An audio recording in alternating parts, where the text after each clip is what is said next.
واتبعوا أحسن ما أنزل إليكم من ربكم من قبل أن يأتيكم العذاب بغتة وأنتم لا تشعرون.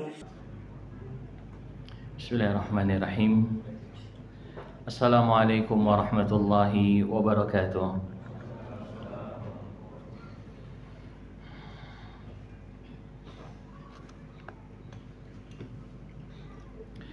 Innal hamdalillah nahmaduhu wa nasta'inuhu wa nastaghfiruh wa na'udzu billahi min shururi anfusina wa min sayyiati a'malina. Man yahdihillahu fala mudilla lahu wa man yudlil fala hadiya lahu. Wa ashhadu an la ilaha illallah wahdahu la syarika lahu wa ashhadu anna Muhammadan abduhu wa rasuluh. Allahumma salli wa sallim wa barik ala nabiyyina Muhammad wa ala alihi wa ashabihi ajma'in, amma ba'd. Hadirin kaum muslimin dan muslimat jamaah sidang salat maghrib yang dimuliakan Allah subhanahu wa ta'ala. Alhamdulillah, di malam hari ini kita kembali dipertemukan oleh Allah Azza wa Jalla di dalam tempat yang senantiasa diberkahi oleh Allah Azza wa Jalla ini, amin. Dan juga dengan sound system yang baru. Nah, hari ini saya agak semangat sedikit. Hadirin yang dimuliakan Allah, semoga Allah Azza wa Jalla memberikan balasan yang melimpah kepada mereka semuanya yang memiliki andil di dalam berjalannya kajian-kajian ilmu agama Islam, amin ya rabbal alamin. Hadirin yang dimuliakan Allah Azza wa Jalla, di malam hari ini kembali kita dalam pelajaran dari kitab Al-Jami'us Sahih mimma laysa fi sahihain, yang mana kita berada di dalam kitab Asy-Syama'il Al-Muhammadiyah, kitab yang ditulis oleh Syekh Muqbil Ibn Hadi Al-Wadi'i, berbicara tentang keadaan-keadaan Nabi SAW, baik dari sisi postur tubuh beliau ataukah akhlak dan budi pekerti beliau. Di sini saya mengapresiasi dan mengucapkan jazakumullahu khaira kepada antum semuanya yang menghadiri majelis ilmu dengan ikhlas karena Allah Azza wa Jal, baik ikhwan atau akhwat, dan juga membawa buku catatan untuk mencatat faidah-faidah yang didapatkan di dalam majelis-majelis ilmu. Hadirin yang berbahagia, kadang satu faidah mampu menyelamatkan kita dari siksa Allah Azza wa Jalla. Kadang satu faidah yang kita catat mengingatkan kita dalam kondisi yang kita butuh dengan faidah tersebut. Ada seorang sahabat, kalau tidak saya salah sebut, bernama Abu Sa'id Al-Khudri radhiyallahu anhu. Beliau itu diselamatkan oleh Allah Azza wa Jalla dari kejadian Waq'atul Jamal. Waq'atul Jamal adalah peperangan yang terjadi antara pasukan Ali bin Abi Thalib radhiyallahu anhu dengan pasukan yang berada dalam rombongan Aisyah radhiyallahu anha, Ummahatul Mukminin. Kenapa sahabat ini bisa selamat, jamaah? Beliau mengatakan, aku diselamatkan oleh Allah dalam peperangan itu dengan satu hadis sami'tuhu min Rasulillah sallallahu alaihi wasallam. Dengan satu hadis yang aku dengar dari Nabi sallallahu alaihi wasallam, di mana beliau bersabda, la yufliha qaumun wallau amrahum imra'ah. Tidak akan sukses suatu kaum yang mereka itu dipimpin oleh seorang wanita. Sehingga beliau mengeluarkan dari barisan mereka yang sebelumnya bergabung dengan Aisyah radhiyallahu anha. Baik, itu tentunya kejadian yang terjadi di awakhir zaman para sahabat. Kita menyebutkan kejadian itu dengan kebaikan-kebaikan. Nah, hadirin yang dimuliakan Allah Azza wa Jalla, di malam hari ini insyaallah kita akan masuk di dalam bab yang ke-9. dari kitab Asy-Syama'il Al-Muhammadiyah. Asy-Syaikh rahimahullahu taala berkata di sini, bab husnu akhlaqihi sallallahu alaihi wa ala alihi wasallam. Bab bagaimana baiknya akhlak Rasulullah sallallahu alaihi wasallam. Jamaah yang berbahagia, kalau kita berbicara akhlak, tidak ada yang lebih indah dari akhlak Rasulullah sallallahu alaihi wasallam. Bagaimana tidak menjadi akhlak yang sempurna? Dalam keadaan Allah telah merekomendasi dalam ayatnya, wa innaka la'ala khuluqin azim. Engkau wahai Muhammad berada di dalam akhlak yang mulia dan terpuji. Sehingga Allah jadikan akhlaknya Nabi SAW suri tauladan. Di dalam sebuah ayat Allah mengatakan, laqad kana lakum fi Rasulillahi uswatun hasanah. Sungguh pada diri Nabi SAW ada suri tauladan yang baik. Ada suri tauladan yang baik. Untuk siapa? Liman kana yarjullaha wal yawmal akhir. Bagi orang yang mereka menginginkan bertemu dengan Allah dan melalui hari akhir dengan baik. Jadi jamaah yang dimuliakan Allah, ini sesuatu yang tidak bisa lagi kita negosiasi.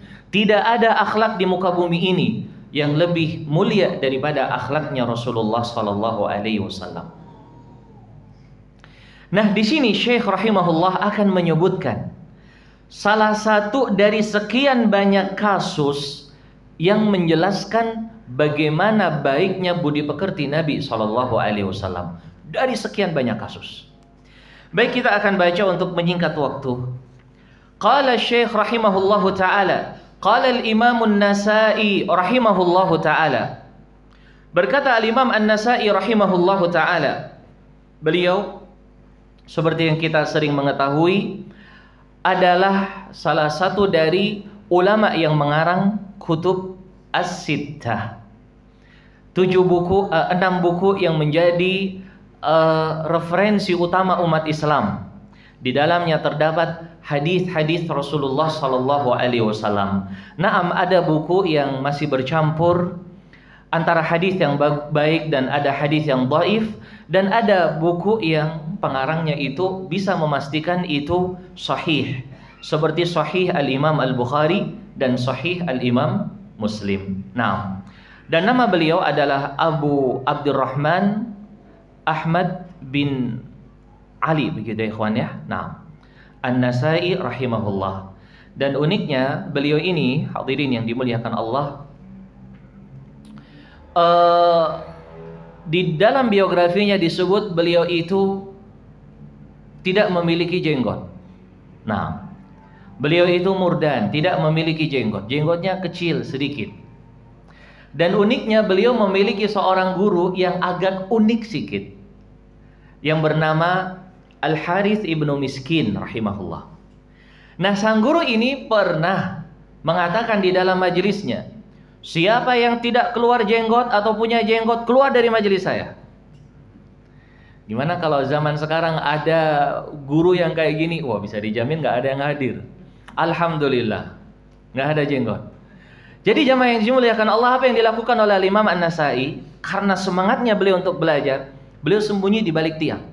Kayak sebagian antum yang sembunyi di balik tiang ini. Kenapa ya Allah alam? Ana gak nyaratin apa-apa padahal. Baik, beliau bersembunyi di balik tiang untuk mendengarkan hadis dari Al-Harith ibnu Miskin rahimahullahu ta'ala. Baik jemaah, saya ceritakan seperti ini sebagai motivasi ya untuk kita semuanya, bahwa ulama zaman dulu itu mereka rela untuk melakukan apa saja demi mendengarkan hadis dan mendapatkan hadis dari Nabi SAW. Dan ini adalah salah satu kasus yang terjadi. Di zaman dulu ada seorang muhaddits yang unik, namanya Al-Imam Sulaiman bin Mihran. Kunyah beliau Abu Muhammad. Beliau dari daerah Kufah, Al-Kufi, yang terkenal dengan nama Al-Imam, siapa yang bisa menebak? A'mash. Al-Imam A'mash ini, hadirin yang dimuliakan Allah, namanya saja A'mash. Apa sih arti Al-A'mash? Buta. Beliau ini buta. Nah, tetapi hafalan beliau itu luar biasa, sampai beliau digelari oleh ulama dengan nama Al-Mushaf. Kenapa digelari dengan Al-Mushaf? Karena beliau tidak pernah salah dalam meriwayatkan hadis. Seperti Al-Quran, tidak ada yang salah. Sampai sedemikian rupa. Sehingga karena Al-Imam A'mash memiliki keilmuan yang demikian rupa, sudah ahlul hadis berduyun-duyun untuk mendapatkan ilmu dari beliau. Uniknya beliau itu orang yang sulit dalam menyampaikan hadis.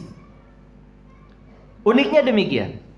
Pernah beliau itu sengaja memelihara seekor anjing untuk ngejar ahlul hadis yang datang. Jadi kalau ada ahlul hadis yang datang, udah anjingnya bermain. Jadi jamaah yang dimuliakan Allah Azza wa Jal, sampai ketika anjing ini mati, ahlul hadis bersyukur. Alhamdulillah, telah mati binatang yang melarang dari kebaikan dan menyuruh dari kemungkaran. Mereka kembali berduyun-duyun. Namun karena beliau adalah sosok ulama yang demikian, mereka bersabar. Ya, nggak seperti sebagian kita ketika sang guru ya mungkin tidak sesuai dengan seleranya, sudah cerai, talak 3 lagi. Nggak mau lagi belajar dengan guru tersebut. Padahal jamaah yang dimuliakan Allah, seorang guru itu adalah sosok manusia yang sama kayak kita juga. Tidak ada yang sempurna. Tidak ada yang sempurna. Ada kekurangannya. Nah, bagaimana kalau kita bersabar dalam menuntut ilmu? Kata Al-Imam Asy-Syafi'i dalam sebuah syairnya, beliau mengatakan, isbir ala marril jafa min muallim, fa inna rusubal ilmi fi nafaratihi. Hai fulan, hai penuntut ilmu, sabar atas apa yang kamu dapatkan dari kesulitan dan kesukaran guru kamu. Karena rusubal ilmi fi nafaratihi, seorang akan kecewa dan menyesal dari ilmu agama ketika dia lari dari guru tersebut. Ya, mereka bersabar. Mereka bersabar bagaimana mereka mendapatkan hadis dari Al-Imam A'mash rahimahullahu ta'ala. Karena beliau buta, pernah rambutnya beliau terkenal gondrong besar. Dibawalah oleh muridnya, ayo Syekh, kita potong rambut. Dibawalah ke tukang potong rambut. Ketika sudah dipotong setengahnya, sudah ya Syekh? Hah? Sudah? Masih panjang sebelah nih. Berikan saya hadis, saya akan selesaikan. Akhirnya dibacakan hadis oleh Al-Imam A'mash, dihabiskan rambutnya. Ketika pulang, karena beliau buta, dituntun, dibawa ke tempat yang jauh. Ya Syekh, kamu berada di daerah ini, loh kok dibawa ke sini? Kasih saya hadis. Nanti saya akan antar kamu ke rumahmu. Dibacakanlah hadis oleh Al-Imam A'mash. Coba demikian jemaah, semangat mereka dalam mengambil ilmu. Akhirnya dituntun balik ke rumahnya. Sampai di rumahnya, tahu nggak yang saya bilang tadi semua bohong? Kata Imam A'mash. Kata muridnya, nggak mungkin Imam A'mash bohong. Akhirnya beliau pergi dengan membawa hadis tersebut. Jadi jamaah yang dimuliakan Allah, unik Imam A'mash ini. Beliau suka bercanda, dinamakan dengan sahibu du'aba. Jadi biar antum tahu, nggak semua guru itu semuanya berada dalam kondisi yang sempurna 100%. Ya. Kalau Imam A'mash ada di zaman sekarang, pernah ada tamu yang datang ke rumah beliau. Ya, namanya layaknya tamu kan dijamu ya jamaah ya. Kebetulan ahlul hadis yang mereka datang ke rumah beliau itu menghabiskan stok makanan beliau. Akhirnya beliau masuk ke kandang kambing, dia ambil rumput, nih makan semua. Sudah habis stok makanan saya gara-gara kalian. Ahlul hadis demikian jamaah. Tetapi beliau memang terkenal sebagai seorang yang suka bercanda. Maka kita juga menyikapi guru-guru kita yang demikian. Syahidnya adalah bagaimana kita itu mendapatkan ilmu agama. Jangan kemudian gara-gara tidak sesuai dengan selera, ya, kemudian akhirnya ya saya katakan tadi gitu. Tetapi semangat mereka menyampaikan kepada kita di saat ini untuk mengetahui sekian banyak dari hadis-hadis Rasulullah Sallallahu Alaihi Wasallam. Di dalam perpustakaan Islam itu jamaah, antum tahu nggak? Buku yang dikenal dengan nama buku Musnad. Pernah dengar ya? Musnad. Yang paling terkenal Musnad Imam Ahmad ya. Musnad Imam Ahmad itu kalau dengan cetakan kuno itu segini aja. Segini kurang lebih ya, 50 cm. Tapi cetakannya gede gitu, cetakan zaman. Tapi kalau sudah ditahqiq oleh ulama Mesir, dan itu tahqiq yang paling bagus, Itu kalau dijejer itu 2,5 meja ini. Nah, kalau dijejer panjangnya. Itu termasuk musnad yang luar biasa. Beliau punya murid yang punya musnad lebih besar dari musnad Imam Ahmad. Muridnya ini namanya Baqi ibnu Makhlad. Tahu nggak kenapa beliau itu terkenal dengan musnadnya? Karena perjuangan beliau dalam mengambil ilmu dari Al-Imam Ahmad. Karena beliau salah setting. Datang ke Kufah dalam keadaan Imam Ahmad itu baru keluar dari penjara dan menjadi tahanan rumah. Antum masih ingat ya kisah ketika Al-Imam Ahmad itu berada dalam fitnah khalqul Quran, ya kan? Beliau di penjara sampai kemudian beliau dikeluarkan dan menjadi tahanan rumah di kala itu. Salah waktu datang dalam keadaan seperti itu. Akhirnya Baqi ibnu Makhlad ini dari daerah Andalus, dari daerah Afrika, dari daerah Afrika, ikhwan. Afrika tahu sendiri ya, nyebrang lautan sana. Dari tempat yang jauh sudah sampai ke tempat tujuan untuk mengambil ilmu dari Al-Imam Ahmad. Rupanya beliau menjadi tahanan rumah. Beliau tidak diizinkan menyampaikan hadis di masjid-masjid umum. Apa yang dilakukan oleh beliau? Baqi ibnu Makhlad ini. Beliau datang kepada Imam Ahmad dan memohon, wahai Imam, tolong sampaikan kepada saya 1 hari 1 hadis juga boleh. Taib, kata Imam Ahmad, kalau begitu kamu datang saja setiap jam ini dan tolong pakaian kamu jangan bagus sekali. Pakai pakaian yang kayaknya seorang pengemis. Lalu katakan sa'il. Katakan sebelum sampai rumah atau di depan rumah sa'il. Peminta-minta. Sa'il itu artinya pengemis. Ya, pengemis hadis. Kan bisa juga demikian. Dan terjadi jamaah setiap hari bolak-balik. Sampai akhirnya Imam Baqi bin Makhlad ini mengumpulkan musnad yang lebih besar daripada musnad Imam Ahmad. Berkat ketekunan beliau. Namun sayang, musnadnya beliau hilang. Kemana hilang? Wallahualam. Sangat besar kemungkinan musnadnya beliau, kata para ulama, dilempar oleh orang-orang Tatar ketika mereka itu menyerang daerah kaum muslimin di sungai-sungai yang ada. Karena kita baca dalam sejarah sampai air sungai itu berubah warnanya menjadi hitam. Karena saking banyaknya buku ulama yang dibuang oleh mereka di saat itu.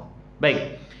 Ini kita bercerita sedikit tentang Al-Imam An-Nasai rahimahullahu taala. Beliau berkata, qala akhbarana Ishaq ibnu Ibrahim, qala anba'ana Abdurrahman ibnu Mahdi, qala haddatsana Muawiyah ibnu Salih, qala sami'tu Sa'id ibn Hani'in yaqul, sami'tu Irbad ibn Sariyah yaqul. Dari hadis Irbad ibnu Sariyah radhiyallahu anhu. Baik, beliau berkata, bi'tu min Rasulillah sallallahu alaihi wasallam baqran fa'ataituhu ataqadah. Kata Irbad ibnu Sariyah radhiyallahu an, aku pernah menjual kepada Nabi sallallahu alaihi wasallam seekor onta. Lalu aku datang kepada beliau untuk menagih hutang. Artinya Nabi SAW membeli dalam keadaan tidak cash, utang. Dan pembelian dengan bentuk utang piutang boleh-boleh saja, selama bukan dari bab riba. Baik, jadi Irbad ibnu Sariyah ini menjual kepada Nabi SAW seekor onta. Kemudian beliau datang kepada Nabi untuk menagih uangnya. Faqala, kata Nabi SAW, ajal, la aqdhikaha illa najibah. Kata Nabi SAW, baik, tenang, saya akan bayar apa yang telah saya beli. Kemudian Nabi SAW membayar apa yang diberikan atau apa yang semestinya diberikan kepada Irbad ibnu Sariyah. Fa ahsana qadai. Dan Nabi SAW memberikan kepada Irbad ibnu Sariyah bayaran itu dengan bayaran yang bagus. Dari sini jamaah yang dimuliakan Allah Azza wa Jalla, pelajaran yang kita ambil kalau Nabi SAW sosok manusia yang menjaga dan menepati janji. Terlebih dalam permasalahan hutang piutang dan jual membeli. Kenapa demikian jamaah yang dimuliakan Allah Azza wa Jalla? Ada sebagian orang yang mengatakan, kamu jangan percayai akhlak seseorang sampai berurusan dengan dia dalam masalah apa? Uang. Apakah ini kata-kata yang benar jamaah yang dimuliakan Allah? Wallahualam, kalau kita tinjau dalam konteks dalil itu tidak ada. Tidak ada keterangan yang saya ketahui ya dari para ulama yang menjelaskan hal itu. Tetapi yang ada adalah kalau kita ingin mengetahui akhlak seseorang, jalan safar dengan dia. Bagaimana dia itu ketika safar? Nah, itu ada keterangan para ulama. Karena safar dinamakan safar li'annahu tusfiru an khulqi sahibi. Karena safar itu akan menampakkan akhlak seseorang itu yang aslinya. Tetapi tidak keliru kalau seorang dalam permasalahan uang, dia tidak amanah. Bagaimana dengan permasalahan yang lain? Kenapa demikian? Karena amanah di dalam sebuah muamalah adalah bagian dari syariat Islam. Dan di antara bentuk amanah adalah seorang dia menepati janjinya. Allah mengatakan, wa aufu bil uqud. Kalian tepati janji-janji yang ada. Tepati janji-janji yang ada. Nabi SAW mengatakan, al-mu'minuna ala syurutihim. Orang yang beriman itu sesuai dengan kesepakatan mereka. Tidak dilarang seorang utang piutang. Tidak dilarang seorang membeli dengan berhutang. Tidak dilarang seorang pinjam meminjam. Tetapi ketika melewati batas yang telah ditentukan antara kedua belah pihak, jatuhlah dia ke dalam kezaliman. Baik, jadi Nabi SAW membalas atau memberikan kepada si Irbad ibnu Sariyah bayaran dan memperbagus bayarannya. Apakah dengan kata-kata yang baik ataukah dan lain sebagainya. Baik. Kemudian waja'ahu a'rabiyun yataqadahu sinnah. Setelah itu datanglah seorang badui kepada Nabi SAW ingin mengambil dari Nabi SAW onta.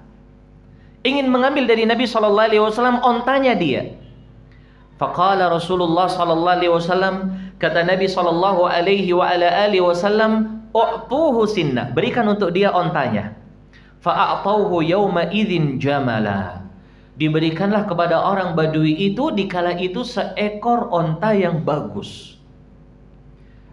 Disebutkan oleh para ulama bahwa Nabi SAW dulu meminjam dari orang badui ini seekor onta. Kemudian orang badui ini menagih, mana onta saya? Mana onta saya? Dan menyewa onta atau meminjamkan onta, ini hal yang boleh dalam konteks syariat.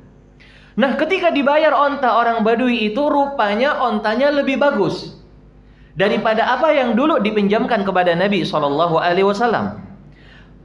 Dia mengatakan, hadza khairun min sinni. Ya Rasulullah, ini lebih baik daripada onta saya yang dulu. Artinya dikembalikan oleh Nabi SAW dengan barang yang lebih bagus. Lalu kata Nabi SAW, khairukum khairukum qada'a. Yang paling bagus di antara kalian adalah yang paling bagus dalam membayar hutang. Baik jemaah yang berbahagia, coba antum perhatikan di sini. Beliau meminjam seekor onta, ya. Kemudian beliau bayar dengan yang lebih bagus. Beliau bayar dengan yang lebih bagus. Kemudian beliau merekomendasi perbuatan beliau. Yang paling bagus adalah orang yang dia di dalam membayar hutangnya, dia bayar dengan yang lebih bagus.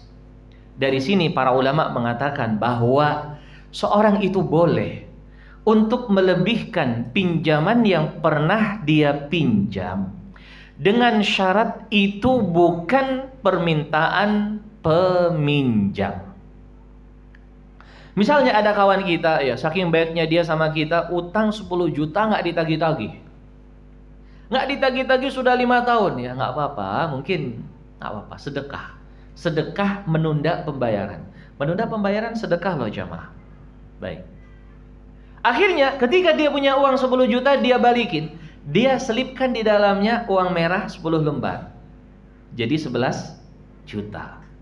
Hah? Ada 1 juta lagi. Riba? Tidak riba jamaah. Seandainya itu tidak ada syarat dari orang yang meminjamkan. Dalilnya adalah apa yang kita baca dari kisah baginda Rasulullah SAW dalam bab ini. Bahkan Nabi SAW mengatakan khairukum khairukum qada'an. Yang paling bagus di antara kalian adalah yang paling bagus di dalam membayar hutangnya.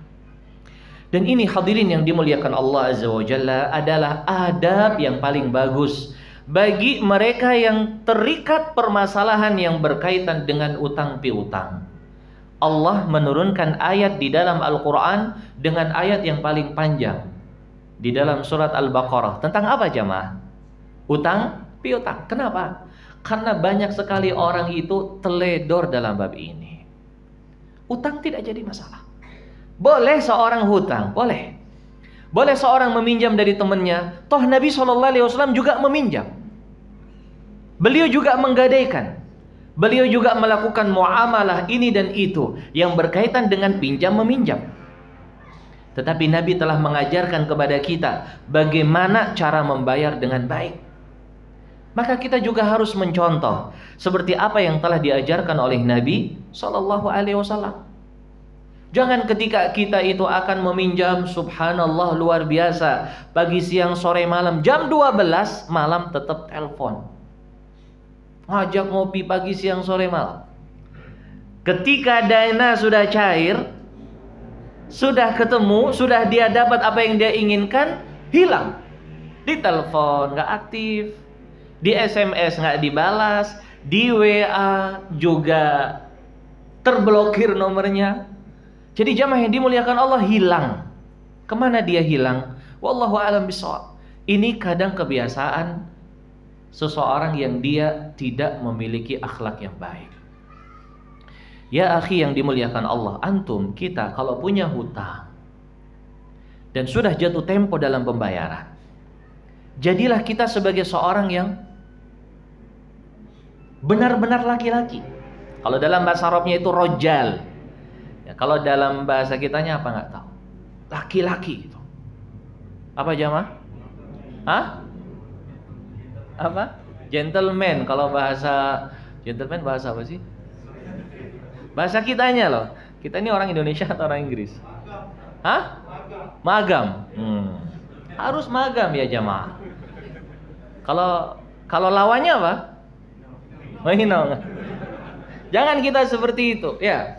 Kalau kita mau pinjam, magam. Kalau mau bayar, lawannya. Jangan kayak gitu. Kita nyatakan saya belum punya uang. Apakah bisa ditunda sekian? Dan ya akhi, seorang yang dia meminjamkan uangnya kepada kita adalah orang yang dia percaya sama kita. Kalau nggak, mana dia mau menjamin uang sama kita, maka kita ganti kepercayaan mereka kepada kita dengan keberanian kita. Insya Allah dia akan memahami. Apalagi dia adalah orang yang baik, insya Allah dia memahami bahwa di dalam ayat Al-Quran Allah mengatakan, wa in kana dzu usratin fanadhiratun ila maisarah. Seandainya orang yang minjam sama kita duit itu kesulitan, tunggu sampai dia diberikan kemudahan. Dia paham ayat itu. Wallahi dia yang meminjamkan uang kepada kita jamaah akan merasa lebih nyaman. Dan dia akan mengatakan, ya khair, gak jadi masalah. Seringnya orang mengeluh itu ketika apa? Orang yang minjam gak bisa dihubungi. Kalau dihubungi mungkin agak tenang sedikit. Ya insya Allah ya afan ya, gitu. Banyak minta maaf dan berusaha untuk membayar. Jangan kita masih ada utang kemudian kita lirik sana lirik sini, membeli sana membeli itu. Hadirin yang dimuliakan Allah Azza wa Jalla, barangkali ini adalah sesuatu yang kurang tepat. Ini untuk masukan kita bersama. Baik. Apalagi afani jamaah ya, kalau kita itu berurusan dengan orang-orang yang barangkali masih awam. Ya. Nanti yang akan menjadi nilai negatif itu bukan kita. Yang akan menjadi nilai negatif di mata mereka adalah pakaian kita, jubahnya kita, pecinya kita. Ya. Kadang nggak tanggung-tanggung, gurunya kena juga Ustadz. Di SMS atau di WA sama orang, saya ada orang punya hutang Ustadz. Dia tuh orangnya sering hadir di kajian Ustadz. Jadi kalau kayak gitu gimana terus ceritanya itu jamaah? Dicarilah kemana nih orang ini? Oh, masuk masjid Cut Mutia orangnya misalnya. Apa dia nggak nyinggung antum nih ya? Cuman misal itu terjadi, kemudian akhirnya yang jadi permasalahan yang menjadi citra jelek adalah sunnah. Kita mau bertanggung jawab bagaimana di hadapan Allah Azza wa Jalla nanti. Baik, jemaah yang dimuliakan Allah Azza wa Jalla, ini adalah Bab yang pertama, bagaimana baiknya akhlak Nabi Sallallahu Alaihi Wasallam. Baik, bagaimana kalau seandainya kita berada dalam kasus orang yang meminjamkan, kemudian orang yang meminjam uang dari kita, dia entah kemana perginya. Seandainya hadirin yang dimuliakan Allah, kita menganggap bahwa nominal itu banyak, besar, dan kita ingin menuntutnya dan mendapatkannya, nah, kita boleh bersabar. Kita boleh bersabar menunggu kapan dia membayar, ya. Bahkan kita boleh menuntutnya nanti di hari kiamat kalau dia tidak bisa membayar. Apakah dibolehkan? Boleh. Apakah itu kezaliman? Tidak, karena itu diizinkan dalam konteks syariat. Dan sesuatu yang diizinkan oleh syariat itu tidak terlarang. Ya, artinya kita mengatakan bahasa kitanya, ya udah nanti Anda tuntut antum nanti di hari kiamat ya. Tak kemana gitu, kemudian nggak bayar-bayar, sudah nggak apa-apa, nanti kita di hari kiamat aja, barter sama amalan-amalan kebaikan dia. Naam, sah-sah. Tapi kalau kita ingin menjadikan hal ini sebagai hal yang sedekah kita, ya sudah, sedekahkan saja. Sedekahkan saja. Dan Allah akan ganti dengan yang lebih baik. Allah akan ganti dengan yang lebih baik. Tetapi kalau kita ingin mengambil pahala, menunda pembayaran hutang, nggak apa-apa. Kapan dia bisa bayar, akan Anda terima. Kalau dia kebetulan meninggal, ya sudah, saya maafkan. Tetapi saya akan mengambil pahala dengan menunda pembayaran hutang yang itu disebutkan oleh para ulama memiliki keutamaan yang besar, maka tidak jadi masalah. Artinya kita itu diizinkan oleh syariat untuk memaafkan atau untuk menuntut di dunia ataukah untuk menuntut di akhirat. Baik. Dan hadirin, antum semua tahu insya Allah ya, bagaimana bahayanya hutang seandainya tidak terbayarkan dan kita telah wafat. Nabi SAW di awal-awal keislaman, kalau ada jenazah dilaporkan kepada Nabi SAW minta untuk disolati, beliau solati. Tapi setelah Islam mulai berkembang, beliau mulai merinci, apakah dia punya hutang? Tidak ya Rasulullah. Akhirnya beliau menyolati jenazah itu. Ketika datang jenazah yang dia punya hutang, kata Nabi SAW, tidak, saya tidak akan menyolati. Saya tidak akan menyolati dia. Suruh orang lain menyolati dia. Kalau ada yang menjamin, itu di bawah tanggung jawab saya ya Rasulullah, baru Nabi SAW akan menyolati. Bayangkan sampai sedemikian rupa. Amalan jihad fisabilillah yang kita semua tahu, kalau seorang meninggal dalam jihad fisabilillah, dia akan masuk surga. Tertahan gara-gara hutang. Seorang yang dia memakai pakaian perang, dia duduk di atas kudanya dengan pelana tempur, siap tempur ini orang. Lalu dia mengatakan kepada Nabi SAW, ya Rasulullah, ara'aita in kutiltu hahuna afil jannah? Ya Rasulullah, kalau saya mati sekarang ini, apakah saya masuk surga? Kata Nabi SAW, naam, ya, kamu akan masuk surga. Ini di medan perang nih jamaah. Lalu orang ini berjalan sesaat, dipanggil lagi oleh Nabi SAW. Ya fulan, sini dulu. Sini dulu. Baliklah orang ini kembali menghadap Nabi SAW. Kemudian Nabi mengatakan, a'id alayya soal, tolong ulang kembali pertanyaan kamu tadi apa? Lalu dia mengatakan, ya Rasulullah, bagaimana kalau saya wafat di medan perang ini, apakah saya masuk surga?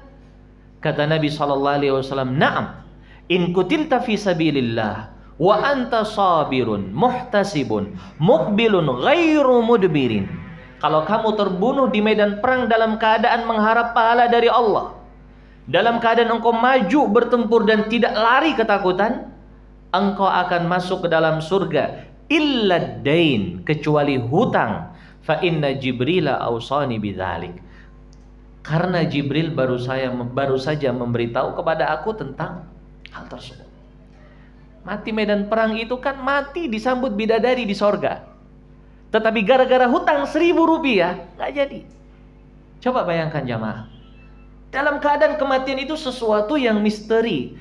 Bisa jadi itu terjadi dalam waktu yang paling singkat. Nas'alullah al-afiyah wassalamah.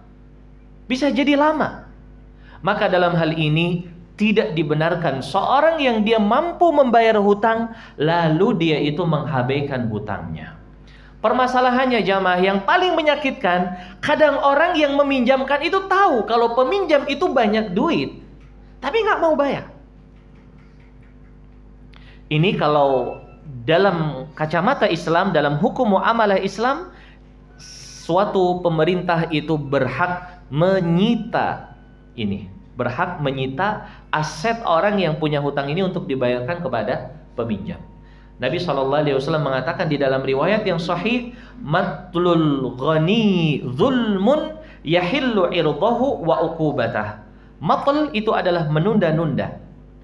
Pembayaran hutang adalah kezaliman, kata Nabi SAW. Kalau dia itu menjadi orang yang mampu. Matlul ghani artinya dia orang kaya tapi dia menunda pembayaran. Yahillu irdahu wa uqubatah, yang itu akan menghalalkan kepada dia hukuman dia dan balasan dia. Artinya dia boleh diambil hartanya oleh pemerintah tapi ya, bukan oleh orang yang meminjamkan. Artinya jamaah yang dimuliakan Allah Azza wa Jalla, yang sering terjadi yang sering menarik pinjaman secara pinjaman secara paksa? Debt kolektor, ya, begitu namanya kurang lebih.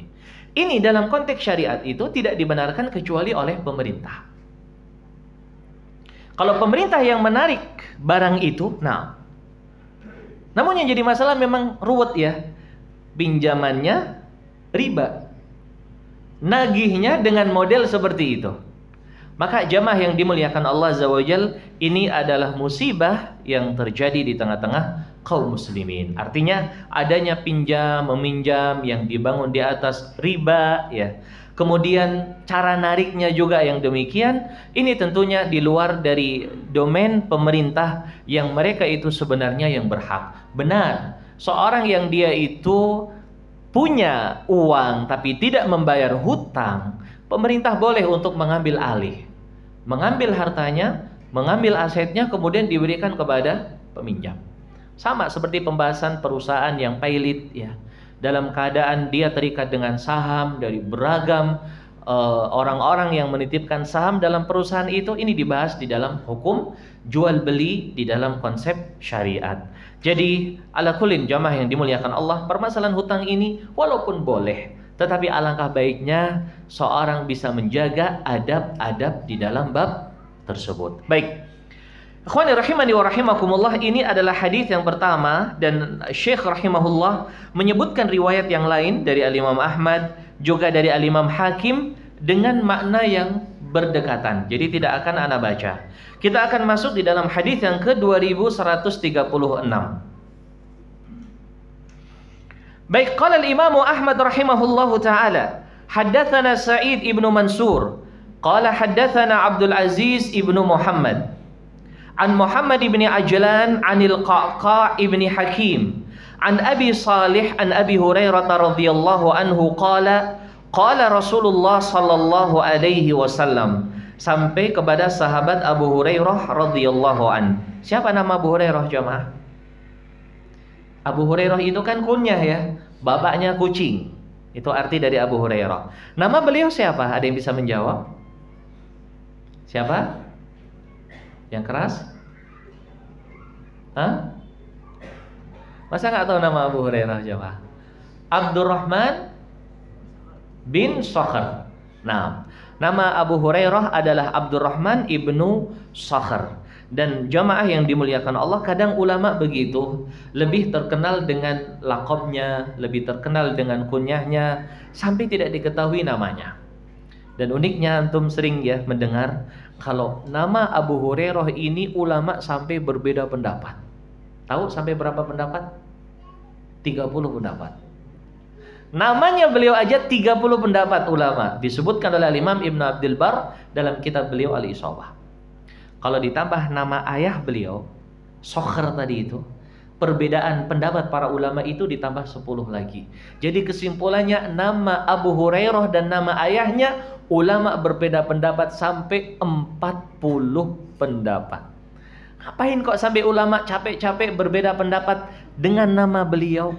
Karena beliau adalah ulama Islam, ulama sahabat. Sehingga para ulama mereka itu mencari siapa nama beliau. Ini dia jamaah yang dimuliakan Allah Azza wa Jalla. Maka bergembiralah ketika seorang Allah buka bagi dia ilmu agama jamaah. Yang dengan ilmu Allah Azza wa Jalla akan angkat derajatnya. Yarfa'illahu alladhina amanu minkum walladzina utul ilma darajat. Allah akan angkat orang yang beriman di antara kalian dan berilmu dengan beberapa derajat.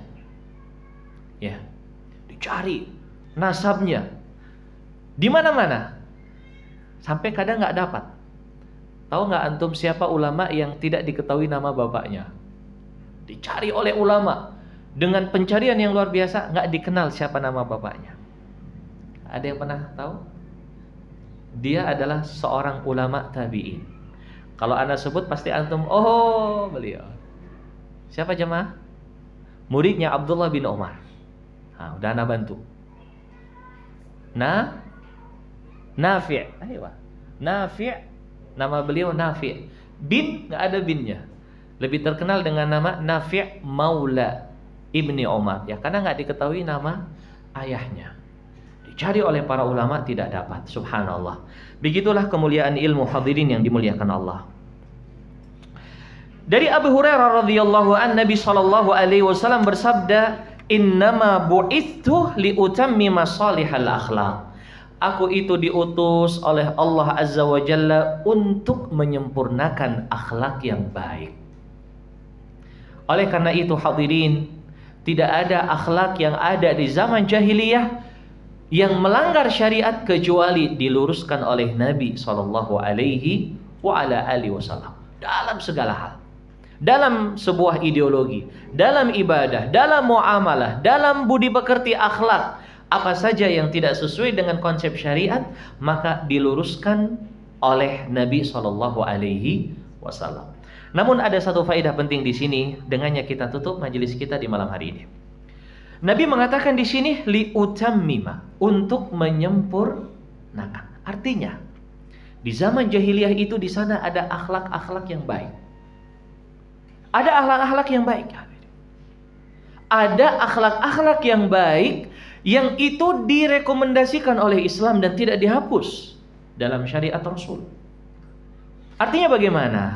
Ini adalah salah satu trik dan cara kita ketika akan memasuki suatu kampung dan untuk berdakwah. Jangan kita itu menganggap kalau apa yang ada di kampung ini semuanya nggak beres, nggak ada yang betul. Kita rubah semua aja. Kadang ada kebiasaan baik, kadang ada perkara yang baik, cuman mereka keliru dalam beberapa item permasalahan. Maka jangan kita tebang semua. Faham ini para jamaah ya? Jangan kita tebang semua, jangan kita merasa bahwasanya kita ganti semuanya. Kita ganti semuanya. Layaknya seorang pengurus kalau menduduki tempat baru, ganti semuanya, kebijakannya ganti semuanya. Tidak. Apa yang baik diteruskan. Dan itu yang terjadi terhadap Nabi SAW. Sehingga masyarakat ketika melihat kita, ya, mereka akan menganggap bahwasanya ini saling melengkapi. Itu dia jamaah. Bukan kemudian seakan-akan merubah, padahal sama saja. Atau kadang yang dirubah itu sesuatu yang tidak melanggar syariat. Baik, dan ini dicontohkan oleh Nabi SAW. Sebagai contoh jamaah yang berbahagia, di dalam zaman jahiliyah ada pernikahan. Pernikahan yang terjadi di saat ini yang direkomendasi oleh Islam adalah salah satu dari bentuk pernikahan di zaman jahiliyah. Tidak dihapus oleh Islam, ditetapkan dan dilengkapi dengan yang lebih sempurna. Ada saksi, ada mahar, tetapi model pernikahannya adalah seorang wali menikahkan anaknya kepada lelaki. Di saat itu ada pernikahan layaknya binatang. Mungkin antum sudah pernah mendengar seorang wanita dia disetubui oleh beberapa lelaki sampai dia hamil dan mengandung, kemudian lahiran. Lalu anaknya dibawa oleh tukang yang pandai menilai siapa nih bapaknya. Kemudian setelah diketahui bapaknya adalah lelaki fulan, baru dinikahkan. Ada. Dan ini haram, dihapus oleh Nabi SAW. Jadi maksud saya ini jamaah yang berbahagia, jangan kemudian ketika kita memasuki sebuah lahan dakwah, kemudian kita robah semuanya. Enggak. Hal-hal yang baik kenapa tidak kita teruskan bersama. Baik, demikian barangkali beberapa faedah yang bisa kita bahas. Semoga yang sedikit ini bermanfaat untuk semuanya. Dan terima kasih atas segala perhatian dan mohon maaf atas segala kekurangan. Hadanallahu wa iyyakum ajma'in. Subhanakallahumma wa bihamdik, asyhadu an la ilaha illa anta astaghfiruka wa atubu ilaih. Wassalamualaikum warahmatullahi wabarakatuh.